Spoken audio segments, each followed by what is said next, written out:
Income tax कैसे बचाएं, ये सवाल आपके मन में भी आता होगा।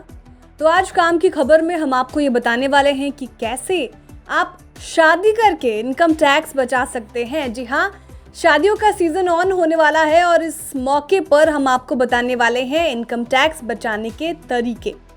अक्सर आपने सुना होगा शादी के साइड इफ़ेक्ट्स के बारे में, लेकिन क्या आपको शादी के फिनेंशियल बेनिफिट के बारे में पता है? भारत में शादी के साथ आपको कई कानूनी अधिकार भी मिलते हैं, जिनमें से कुछ आपको इनकम टैक्स बचाने में भी मदद करते हैं।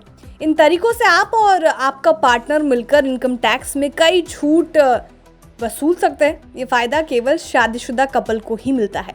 चलिए एक एक करके मैं आपको इस वीडियो में बताती हूँ कि वो कौन कौन से फ़ायदे हैं। तो सबसे पहला, होम लोन पर फ़ायदा मिलता है आपको। जी हाँ, जब एक कपल ज्वाइंट होम लेकर घर खरीदते हैं, वैसे तो आप इंडिविजुअल भी ले सकते हैं, लेकिन जब आप ज्वाइंट होम लोन लेकर घर खरीदते हैं तो आपको इनकम टैक्स में फ़ायदा होता है।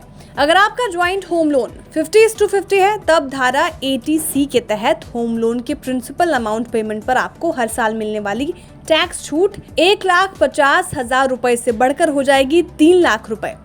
इंडिविजुअल, जो मैंने पहले भी बताया आपको, तो इंडिविजुअल के तौर पर बात करूं तो धारा 80C की मैक्स लिमिट जो है वो 1.5 लाख रुपए है। वहीं अगर आपने शादी के बाद ही होम लोन लिया है तो अब तब धारा कौन सी लागू होती है, वो है 24B। तो 24B के तहत होम लोन के 2 लाख रुपए तक ब्याज भुगतान पर टैक्स छूट भी डबल हो जाती है। तो आप हर साल 4 लाख रुपए तक के ब्याज भुगतान पर इनकम टैक्स छूट का आराम से फायदा उठा सकते हैं।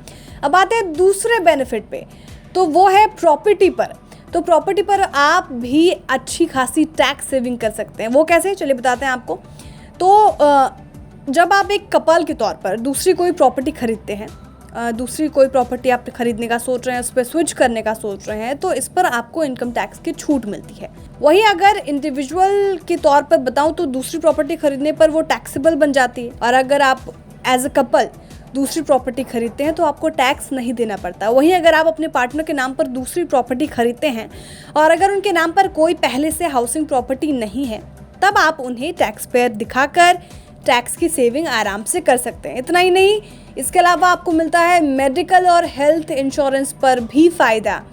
आयकर कानून की धारा 80D के तहत हेल्थ इंश्योरेंस के ज़्यादातर 25,000 रुपये तक के प्रीमियम पेमेंट पर आपको आयकर छूट मिलती है।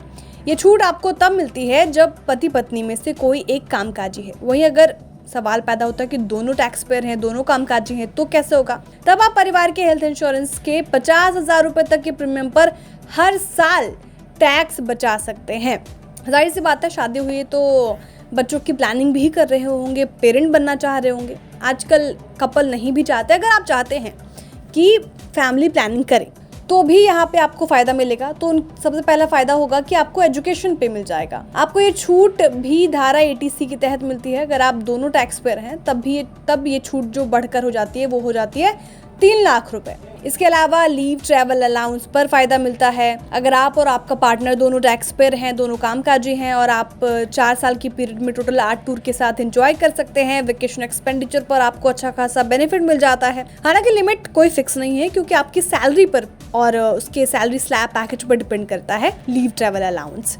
तो शादी के और बेनिफिट तो है ही, लेकिन फाइनेंशियल बेनिफिट सबसे ज़्यादा अहम है। ये जानकारी आपको कैसे लगी, कमेंट करके ज़रूर बताएं। वीडियो को लाइक और शेयर करना ना भूलें। साथ ही जो हमारे नए व्यूअर्स हैं वो भी चैनल को सब्सक्राइब करना ना भूलें।